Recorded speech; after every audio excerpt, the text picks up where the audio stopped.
Tak ahojte, som Katka a do programu som sa prihlásila najmä z toho dôvodu, že už som raz v 2014 mala možnosť byť prvou slovenskou vtedy Google trenérkou. A bol to môj super rok, pretože som vďaka tomu mala veľký dosah na komunitu, ktorej som mohla sprostredkovávať Google služby a celkovo Google featuring tej doby. Bolo to v rokoch, kedy online marketing zažíval svoju revolúciu, kedy sa všetko digitalizovalo, začali sme sa nazývať digitálne agentúry. No a teraz podobné volanie cítim vlastne v súvislosti s AI revolúciou a myslím si, že v rámci Slovenska komunita by si zaslúžila viacej informácií a najmä ako keby aktivnejšiu prácu vo vzdelávaní, pretože samotný Google má už toľko featuring ohľadom AI a vo svojich nástrojoch, že ľudia to nie sú schopní ako keby ani len vstrebávať a nie to ešte s tým pracovať.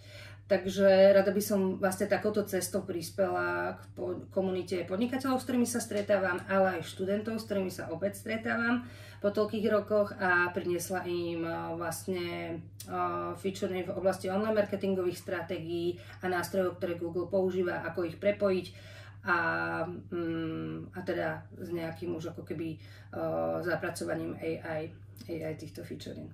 V čom je moje Googleness? Som akčná žena a veľa vecí začínam, veľa aj dokončím. Naučila som sa doťahovať veci. Vďaka tomu som mala možnosť naozaj rozbehnúť veľa rôznych projektov. A mám rada spätnú väzbu, aj keď moje ego teda niekedy dá to zabrať môjmu egu, ale konec koncov vždycky, keď príde nejaká kritika, tak si ju zoberiem k srdcu a berem tú kritiku ako moje učenie, aby som sa mohla posunúť ďalej a ľudí, ktorí mi tú kritiku dávajú ako učiteľov, takže snažím sa veci nebrať osobne.